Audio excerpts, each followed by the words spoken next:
Hello everyone, this is Hunter at Vapor Honing Technologies.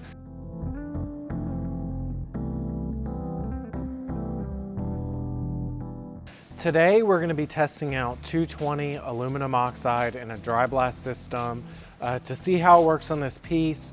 A customer did send this piece to us. We're going to blast this little corner in here and see what a 220 aluminum oxide can do in a dry blast. Stay tuned.